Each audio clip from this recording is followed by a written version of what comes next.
नमस्कार. तुमचं स्वागत आहे. आयकॉन स्टील प्रस्तुत बिल्ड आयकॉन या उपक्रमामध्ये आज आम्ही आलो हिंगोली जिल्ह्यामध्ये आणि माझ्यासोबत आहेत इंजिनियर गंगाप्रसाद मुलंगे सर.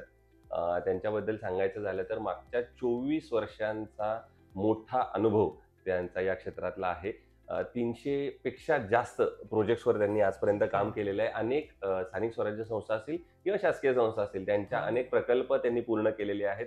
आता कन्सल्टन्सी मध्ये त्यांचं आता महत्वाचं योगदान आहे. त्याचप्रमाणे व्हॅल्युएशन मध्ये सुद्धा आता ते खूप मोठ्या प्रमाणात काम करतात. या सगळ्या अनुभवाच्या इतक्या वर्षांच्या प्रवासाबद्दल त्यांच्याशी गप्पा मारायच्यात. सर, बिल्ड आयकॉन हा उपक्रमच असा आहे ज्यामध्ये आपल्यासारख्या तज्ञ अनुभवी इंजिनियर सोबत आम्ही चर्चा करतोय आणि त्यानिमित्तानं या चर्चातून काही सकारात्मक गोष्टी येतील एवढाच या बिल्ड आयकॉन मागचा उपक्रमामागचा आमचा हेतू आहे. सो आजच्या चर्चेला सुरुवात करूया. त्यातला पहिला प्रश्न अर्थातच असा आहे, कारण बऱ्याचदा आपण त्या माणसाचं यश बघत असतो पण त्या यशामागची त्याची पार्श्वभूमी माहित नसते. सो आधी आम्हाला पार्श्वभूमी तुमची जाणून घ्यायची की तुमची शैक्षणिक पार्श्वभूमी काय होती, शाळा, त्याच्यानंतर कॉलेज आणि सगळ्यात महत्वाचं म्हणजे सिव्हिल इंजिनिअरिंग या क्षेत्रामागे येण्याची प्रेरणा कोणाची होती, प्रेरणास्थान कोण होतं, काय सांगाल? आम्ही तर 10वी आमच्या गावामध्येच ग्रामीण भागामध्ये झालं. बरोबर. हिंगोली जिल्हा पहिले हिंगोली तालुकाच होता. हो. म्हणजे विदर्भ आणि मराठवाड्याच्या बॉर्डरला गाव आहे आमचं साखरा. हो. तिथे हायस्कूल पर्यंत शिक्षण घेतलं 10वी पर्यंत. नंतर 12वी केलं नूतन महाविद्यालय सेलू येथे. त्याच्यानंतर डिप्लोमाला ऍडमिशन घेतलं गव्हर्नमेंट पॉलिटेक्निक जिंतूर. तेव्हाच्या ज्या लोक असं मत आले ते बाबा इकडे गेल्यावर लवकर नोकरी वगैरे लागते किंवा काहीतरी आपण करू शकतो, कोणत्या तरी फील्ड मध्ये जाता येईल, एक तर गव्हर्नमेंट किंवा प्रायव्हेट मध्ये. त्याच्यासाठी मोटिवेट केल्यामुळे आपण डिप्लोमाला घेतला सिव्हिल इंजिनिअरिंगला. बरोबर. पण हे झालं तुम्ही शिक्षण, पण मग आधी प्रॅक्टिस वगैरे केली, सर्व्हिस कुठे केली का? आधी 1-2 वर्ष औरंगाबादला सर्व्हिस वगैरे केली प्रायव्हेट, पण तेवढं काही मन जमलं नाही सर्व्हिस मध्ये. मग मात्र काही दिवस गुत्तेदारी वगैरे सुरू केलं, गव्हर्नमेंट जॉब, आणि नंतर हिंगोलीला सेटल झाल्यावर मग कन्सल्टन्सी सुरू केली. बरोबर. अच्छा. सो हा तुमचा आताचा प्रवास खरंच हिंगोलीला आल्यापर्यंत पासून समजा तिथं पूर्वीचे ऑफिस होतं आमचे इंजिनियर, त्यांना सर्व्हिस लागल्यामुळे आम्ही त्या ऑफिसला जॉईन झालो. अच्छा. वा. तेव्हापासून सुरुवात केली समजा. वा वा. तर आता आपल्या सिव्हिल इंजिनिअरिंग मधल्याच प्रश्नांवर काही येऊया. त्यातला पहिला महत्वाचा प्रश्न आहे, तुम्ही इतक्या वर्षात म्हणजे सांगितलं तसं आता रौप्य महोत्सव तुम्ही साजरा कराल 25व्या वर्ष, अर्थात एवढा वर्षाचा अनुभव आहे. तर इतक्या वर्षात हे फील्ड महत्वाचं म्हणजे कल्पक आहे, कल्पनेला यामध्ये खूप वाव आहे नवीन नवीन करण्यासाठी. तर या कल्पनेला तंत्रज्ञानाची जोड कशी मिळते, काय सांगाल? तंत्रज्ञानाचा किती फायदा तुम्हाला या क्षेत्रात झाला? नाही, तंत्रज्ञानाचा तर भरपूर फायदा आहे ना. आपण आपल्याकडून जेवढं होईल सुपेरियर तेवढं करायची आपण प्रयत्न करतो. बरोबर. आणि त्यातूनही जे आपले वर्कर, जे खालचे लोक असतात, त्यांची सुद्धा इच्छा करायची पाहिजे. बरोबर. लोकांचं कसं आहे, शॉर्टकट मारण्यात जास्त जोर असते. थोडं जास्त काम म्हणलं की थोडं कंटाळा करतात करायला. बरोबर. त्याच्यामुळे आपल्याकडून जेवढं समजावून सांगता येईल तेवढा आपण प्रयत्न करतो. नाही असं नाही, असं करायला पाहिजे, बरोबर, हे नाही ते करायला पाहिजे. त्याच्यासाठी आपले जे वर्कमन्स आहेत त्यांना आपण प्रेरणा देतो, बाबा असं करा, क्वालिटी मेंटेन झाली पाहिजे. क्वालिटीचे आपलं मेन काम आहे क्वालिटी मेंटेन करणं. बरोबर. हे झालं. आता तुम्ही सांगितलं तसं एक बोलता बोलता तुम्ही विषय सांगितला की खालचे लेबर सुद्धा त्यात फार महत्वाचे. तर पण बऱ्याचदा या क्षेत्रामध्ये असं बघितलं गेलंय की अनस्किल्ड लेबर किंवा अकुशल कामगारांचं प्रमाण या क्षेत्रामध्ये खूप आहे. 90% म्हणलं तरी चालतं. पण मग अकुशल कामगारांकडून काम करून घेणं हे कितपत धोकादायक आहे असं तुम्हाला वाटतं? धोकादायक आहे, पण त्यांच्याकडे सुपरविजन करणारा एक माणूस असतो ना आपल्याकडे. आपण जे सांगितलं कमीत कमी आपला सुपरवायझर, त्यांनी ते त्यांच्याकडून करून घेणं. बरोबर. आपणही त्यांना एकदा नाही, दोनदा नाही, चारदा समजावून सांगणे हे आपलं काम आहे. बरोबर. त्याच्याशिवाय क्वालिटी किंवा आपण जे सांगितलं ते होत नाही ना. बरोबर बरोबर. दुसरं, आता तुम्ही सांगितलं की आता बऱ्याच मोठ्या प्रमाणात तुम्ही कन्सल्टन्सी मध्ये सुद्धा आहात. तर कन्स्ट्रक्शनला सुरुवात करण्यापूर्वी पहिला प्लॅन किंवा आराखडा किंवा रचना फार महत्वाची असते. त्या प्लॅनशिवाय आपण पुढे जाऊ शकत नाही. तर त्या प्लॅन या स्टेजचं काय महत्व सांगाल कन्स्ट्रक्शन मध्ये? प्लॅन तर मुख्य महत्वाची, ते जे ग्राहक आहे त्याची स्वतःची रिक्वायरमेंट काय आहेत, बरोबर, त्यांच्या घरचे फॅमिलीला काय काय रिक्वायर्ड आहेत, त्यांचे ते कुटुंब प्रमुखाच्या ऐवजी बाकीच्या लोकांच्या सुद्धा काय काय गरजा आहेत हे जाणून घेऊन प्लॅन तयार केला तरच ते पूर्णत्वाला जाईल. आणि माझं तर असं मत आहे, बाबा तुम्ही 4 जणांकडून प्लॅन घ्या, त्याच्यातून सिलेक्ट करा. माझ्या दुसऱ्याची कोणाची आयडिया वेगळी असू शकते. मी जे द्यायलो, ठीक आहे, जे काय तुम्ही नॉमिनल फीस घेत असेल 1000-2000 कोण प्लॅन द्यायला, तुम्ही 4 जणांचे प्लॅन घ्या आणि नंतर ठरवा की त्यापैकी तुम्ही कोणता तुम्हाला योग्य वाटेल ते. कारण की एकदा प्लॅन एकदा आपण सुरू केलं बांधकाम, नंतर चेंजेस करता येत नाही जास्त. खरे, हे फार महत्वाचा मुद्दा आहे. म्हणजे आपल्या केलेल्या कामावर इतका विश्वास पाहिजे की सरांनी आता सांगितलं तसं की तुम्हाला हवं तर 2-3 ऑप्शन्स घ्या. ऑप्शन्स घ्या. हा, पण तरी सुद्धा ते त्यातलं सर्वोत्तम तुम्हाला वाटेल आणि तुमच्या गरजा पूर्ण करणार हा, असेल त्यांचा गरजा तुम्ही करणार प्लॅन असलं ते. पूर्ण करा. बरोबर. दुसरं, आता हा तुम्हाला इतका अनुभव आहे म्हणून तुम्ही इतक्या ठामपणे असं सांगताय. दुसरं, रेसिडेन्शियल किंवा घरं बांधताना बऱ्याचदा असं होतं की त्या घर मालकाचं असं म्हणणं असतं की माझं बजेट थोडं कमी आहे किंवा एवढ्याच बजेटमध्ये बसवा. हो. तर मग तुम्हाला क्वालिटी कन्स्ट्रक्शन करताना आणि बजेट या दोन्हीची सांगड तुम्ही कशी घालता? तो अनुभव कसा आहे? मटेरियल मध्ये कमीत कमी मिनिमम कॉस्टली मटेरियल जे आहे ते वापरणे. आता आपल्याकडे तशी पद्धत आहे बाबा, कोणता दुकानदार स्वस्त लावतोय हे बरोबर. जरा जास्त आहे, हो, ते 55 सांगायला 10-20 रुपये कोण कमी देतंय. बरोबर. सगळे गावात चक्रा मारून बाबा ते साहेब आम्हाला ते फार कमी मिळाले, हो, त्याच्यामुळे बाबा घ्या म्हणावं लागते. बरोबर. आपल्याकडे थोडस असं ट्रेंड आहे हो, हो, की बाबा क्वालिटीपेक्षा रेट मध्ये कोण कमी लावतंय. बरोबर. ते हे मटेरियल जास्त थोडं कमी महत्वाचं. जास्त असो हरकत नाही. ते तेवढं कोणी ग्राहक पसंत नाही, पण ते आपल्याला मोटिवेट करावं लागतं बाबा ते तेवढं क्वालिटीचं नाही, बरोबर, त्याच्याऐवजी दुसरं पहा म्हणून. बरोबर.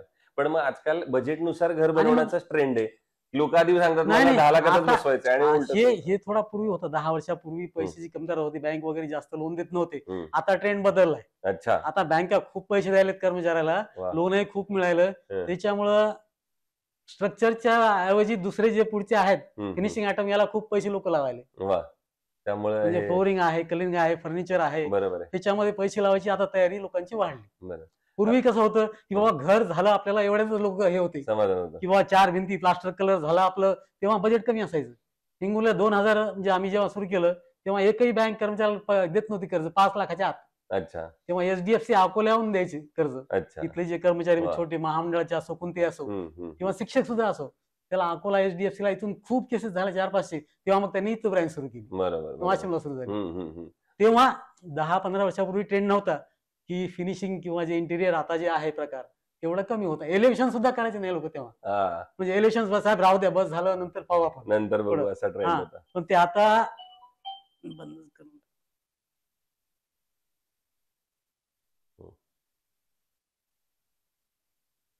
हे रिपीट करूया का? हो. ठीक. Sorry. नाही, असू देत, काय हरकत नाही. पुढचा प्रश्न असा आहे की आता तुम्ही सांगितलं बजेटनुसार कसं हा. घर बनवता, तर मग पण चांगलं क्वालिटी कन्स्ट्रक्शन करताना काय टिप्स तुम्ही द्याल की हे जनरली फॉलो केलं पाहिजे तर तुमचं काम चांगलं होईल? जनरली टिप्स म्हणजे क्वालिटी, कॉन्क्रीटची क्वालिटी मेंटेन केली पाहिजे. हम्म. स्टील डिझाईन प्रमाणे वापरलं पाहिजे. एक तर बरोबर. आरसीसी किंवा स्टील हा भाग जे आहे हम्म. या 5 वर्षामध्ये हिंगोलीत सुरू झाला नाही, तर मिस्त्री सांगाल, मिस्त्री माहिती आहे 30 साल से घर बंधा साहब मेरे को मालूम है. हा. कोणी सुद्धा विचारत नव्हतं की साहेब कॉलमला किती बार टाकायचे किंवा बीमला. आता ह्या 5 वर्षामध्ये थोडस चित्र आम्ही बदलतंय. सांगून थोडं चेंज झाला बरोबर. किंवा साहेबाकडून विचारून लिहून घ्यावं लागतं काय काय टाकायचं, फुटिंग काय साईज करायची, कोणतं स्टील वापरायचं. हम्म, हम्म, थोडं हम्म. चेंज झालंय. पूर्वी कोणी विचारत नव्हतं एवढं, बरोबर. किंवा ज्याचं G+2 वगैरे मोठे बांधकाम आहे तेच घ्यायचे. आताही तेवढेच घेतात. आरसीसी डिझाईन कोण मागते? फक्त 10 पैकी 2 लोक मागतात. बरोबर. बाकी 8 लोक तर काही मागत नाही. हो, हो. जे आपले 10 बाय त्याचं काय हवाल फक्त 10x15 असते, 12x15, बाकी तर 10x12, 10x10 अशी साईज असते. बरोबर. कॉलम आपलं मीडियम आहे, पण तरीही बाल्कनी आहे, कॅन्टिलिव्हर आहे, अशा प्रकारामध्ये स्टील जास्त पाहिजे. बरोबर. त्याच्यामध्ये ते थोडंसं काळजी आम्ही घेता. तेवढं मेंटेन करतो. किंवा बेंडर आहेत त्यांनाही सांगतो बाबा असं नाही, असं बांधायला सुरुवात करा. हम्म, हम्म, हम्म. दुसरं, तुम्ही अनेक शासकीय संस्था किंवा स्थानिक स्वराज्य संस्थांसाठी पण कामे, काम हो, केलेलं आहे, हो. तर ती कामं कशा प्रकारची आहेत किंवा कुठली कामं तुम्ही पूर्ण केली आणि सध्या कन्सल्टन्सी कुठल्या कामावर करताय? आता शाळेची बांधकाम आहेत बरेच, अच्छा. गव्हर्नमेंटचे स्कूल बिल्डिंग आहेत. त्याच्यानंतर आता सभा मंडप वगैरे जे आमदार फंड किंवा खासदार हो, हो. फंडातून सभा मंडप होतात ते, हो. त्यांची कामं भरपूर पाहिलेली. बरोबर. कन्सल्टन्सी केलेली आहे. प्रोव्हिजन त्यांचं आरसीसी डिझाईन वगैरे मागून घेतो आम्ही बाहेरून, जे बरोबर. काम असेल होय, होय. त्याच्याप्रमाणे करून घेतो. बरं. कारण की गव्हर्नमेंट कामामध्ये कोणी रिस्क घेत नाही. हम्म, हम्म. जे आहे बाबा आरसीसी डिझायनर दिलं त्याच्याप्रमाणे स्टील करा. काम करायचं. बाकी कॉन्क्रीट मध्ये काय थोडंफार कमी जास्त चल, चालेल, पण हा. ह्याच्यात नाही चाललं. स्टील डिझाईन मध्ये आरसीसी गव्हर्नमेंटच्या कामामध्ये कोणी रिस्क घेत नाही. बरोबर आहे. दुसरं, या इतक्या वर्षांमध्ये तुमचा प्रॅक्टिकल एक्सपिरियन्स खूप मोठा आहे, तुमचा अनुभव खूप छान आहे. तर मग पण आता असं कधी वाटतं का की आता जे तंत्रज्ञान बदलते त्यानुसार एखादा व्यावसायिक प्रशिक्षण आपण घेतलं पाहिजे, किंवा तुम्ही घेतलंय कुठलं रिसेंटमध्ये असं वाटतंय? पूर्वी ते अंबुजाचे वगैरे झाले होते नांदेडला प्रशिक्षण, बरोबर. तेव्हा 1-2दा गेलो होतो मी. अच्छा. अशा तऱ्हेने त्याला बरेच वर्ष झाले. पण आता असं वाटतंय का की हा कोर्स केला पाहिजे किंवा अजून ह्यातलं हे शिकलं पाहिजे, हे तंत्रज्ञान आता नवीन येतंय, लोक मागतायत, तर आपल्याला पण माहिती असली पाहिजे याची? माहिती आपलं अपग्रेड झालेलं चांगली गोष्ट आहे ना. बरोबर, आपण तंत्रज्ञान नवीन नवीन जे येते त्याच्यामध्ये तर शिकलंच पाहिजे. बरोबर, बरोबर. घ्यायला काय हरकत नाही. घ्यायला हरकत नाही. दुसरं आणखीन एक महत्वाचं म्हणजे अभियंता हा आपल्या शहराच्या विकासामध्ये सुद्धा महत्वाची भूमिका बजावत असतो. तर एखाद्या शहराच्या मूलभूत पायाभूत सुविधांमध्ये अशा प्रकारची भूमिका इंजिनियर बजावू शकतात असं तुम्हाला वाटतं? पायाभूत म्हणजे नगरपालिकेचे आपले शासनाचे जे नियम आहेत बरोबर, त्याप्रमाणे घर बांधणी करणे अत्यावश्यक आहे. बरोबर. पण सध्या जे जमिनीचे किंवा प्लॉटचे भाव एवढे वाढले की प्रत्येकाला काही 1 इंच वर जमीन सोडा वाटत नाही. हो. आपण म्हणलं बा सेटबॅक कमीत कमी 10 फूट 8 फूट सोडा.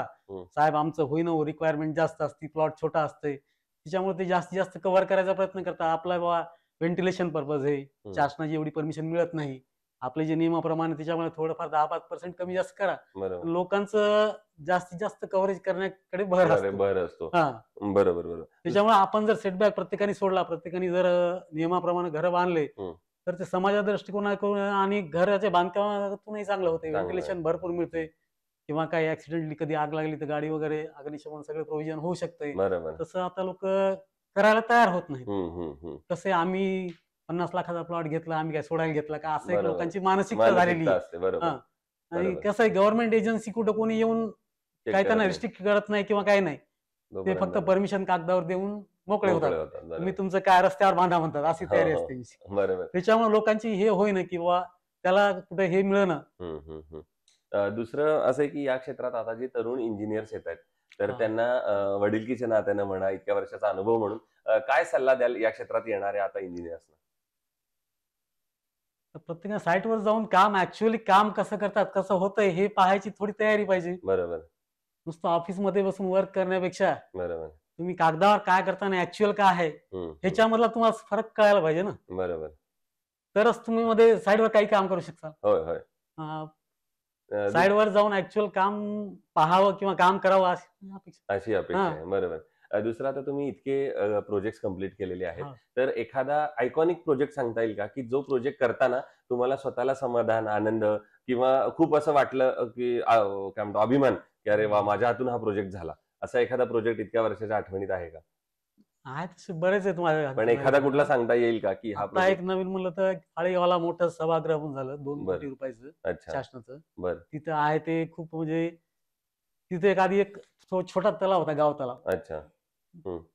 आणि त्यांचे म्हणजे ते फुटिंग त्याचं ग्राउंड लेवलला याला 13 फूट हाईट होती ते खाली. बरं, बरं. हां, ते. वाह! आणि एका साईडला पूर्ण डाउन लेवल होतं. अच्छा. तिकडून एक रिटेनिंग वॉल बांधावी लागली त्याच्यानंतर कन्स्ट्रक्शन कन्स्ट्रक्शन करावं लागलं. तर हा तुमचा आयकॉनिक हां. प्रोजेक्ट आहे का असं वाटतंय. पण याच्या बरोबरच मला असं पण विचारायचंय, की एखाद्या वेळेला कधी-कधी हे काम करताना आव्हानं सुद्धा येतात, समस्या येतात. तर त्या आव्हानावर कधीतरी मात केलीये तुम्ही किंवा त्याच्यावर काहीतरी सोल्युशन काढलंय, असा एखादा प्रसंग किंवा साईट सांगता येईल का? की अचानक अवघड होतं, अचानक एखादा प्रसंग आला, तो कामगारांच्या बाबतीत असेल, तंत्रज्ञानाच्या बाबतीत असेल, तुमच्या नॉलेजच्या बाबतीत असेल आणि तुम्ही त्याच्यावर मार्ग काढलात. नैसर्गिक आपत्ती असेल एखादी. असा एखादा प्रसंग आठवतोय असं का? तर नाही. असा काही नाहीये. बरं. दुसरं कन्स्ट्रक्शनमध्ये स्टील आणि सिमेंट या 2 महत्त्वाच्या गोष्टी असतात. हां. तर स्टील निवडताना तुम्ही काय गुणवैशिष्ट्य जनरली बघता? कुठल्या प्रकारचं स्टील तुम्ही रेकमेंड कराल? आता मार्केटमध्ये तर भरपूर कंपन्या झालेल्या आहेत स्टीलच्या हो. आणि सगळ्यांनी ISI मार्क असते. बरोबर. त्याच्यामुळे आपल्याला स्पेसिफाईड असं म्हणलं, की बाजारात आपल्याकडे ट्रेंड मी तुम्हाला सांगितलं बाबा लोकं ₹2 कोणीकडे कमी देतंय, कमी कोण लावतंय भावात ते हो. हिशोब पाहतात. बरोबर. आपण जरी पण जे आहेत आपल्या खालचे लोकं जे बेंडर आहेत, हं, हं, ते हं. म्हणतात साहेब हे थोडं कडक आहे, हे थोडं नरम आहे, हं, हे हं. थोडं चांगलं आहे. त्यांनी सांगितलं ते आमच्यापेक्षा सुद्धा याचा मालकावर जास्त बरोबर कारण की 24 घंटे तिथं असतात ना कामावर. बरोबर, बरोबर, बरोबर. जे कामं करणारे मिस्त्री असतात, मजूर हं. असतात, ते तिथं असतात ते. आपण जरी सांगितलं की ती साहेब नाही हे चांगलं आहे, ह्याची क्वालिटी चांगली आहे, हं, हं, हं. असं तरी ते 4 ठिकाणी अजून विचारणार बरोबर. आणि त्याच्यानंतर फायनल करा की बाबा कोणतं आहे. हां. बरोबर. तुम्ही आयकॉन स्टील याच्या पूर्वीच्या कुठल्या प्रोजेक्टला वापरलंय का पूर्वी? हो, वापरलेलं किंवा आहे बऱ्याच तुमचा ठिकाणी. अनुभव हां. कसा होता आयकॉन स्टील बरोबरचा किंवा? आहे, वापरलेलं आहे. अच्छा. तिथले रेसिडेन्शियल कारवाडीकडचे जे प्रोजेक्ट आहेत आमचे त्या बायपासचे, हं, हं. तिथे वापरलेलं आहे. बरोबर. तर त्यांच्या सर्व्हिसबद्दल किंवा ते सर्व्हिस वगैरे मिळते. स्टील चांगली. हिंगोलीला उपलब्ध होते. हिंगोलीमध्ये स्टीलचं तेवढं काही प्रॉब्लेम नाही. वाह! सो हे होते इंजिनियर गंगाप्रसाद मुलंगे सर आणि मी म्हटलं तसं त्यांनी आता 24 वर्षाचा त्यांचा या क्षेत्रातला अनुभव आहे. अतिशय उत्तमरित्या त्यांनी हा सगळा प्रवास उलगडला. त्यांच्या या इतक्या वर्षाच्या अनुभवातले अनेक प्रसंग आपल्या सोबत सांगितले. आणि सगळ्यात महत्वाचं म्हणजे जे तरुण एवढ्या मोठ्या संख्येने या क्षेत्रामध्ये येणार आहेत, कारण सिव्हिल इंजिनिअरिंग हे फील्ड आहे असं की ज्याच्यामध्ये प्रॅक्टिकल नॉलेज प्रॅक्टिकल फार नॉलेज महत्वाचं आहे पाहिजे. थेअरीपेक्षा. त्यामुळे जे नवीन इंजिनियर्स येतात त्यांनी साईटवर या, काम बघा, काम अनुभवा, त्यातलं नवीन तंत्रज्ञान शिका. या क्षेत्रामध्ये येण्यासाठी भयानक स्कोप आहे, प्रचंड स्कोप आहे प्रचंड आणि काम खूप आहे. हिंगोली सारख्या ठिकाणी सुद्धा काम खूप आहे. तर त्या सगळ्यांचं स्वागत आहे. तर त्यामुळे तुमचं पुन्हा एकदा मनापासून आभार की तुम्ही आज आमच्या या उपक्रमामध्ये सहभागी झालात, इतका वेळ दिलात, इतक्या मनापासून गप्पा मारल्यात. आणि मी असं म्हणेन की अजून पुढच्या 25 वर्षाचा टप्पा तुमच्याकडून असाच हो आणि उत्तम उत्तम आयकॉनिक प्रोजेक्ट तुमच्या हातून घडोच, याच माझ्याकडून आणि आयकॉन स्टील या दोघांकडून मनपूर्वक शुभेच्छा. धन्यवाद. धन्यवाद.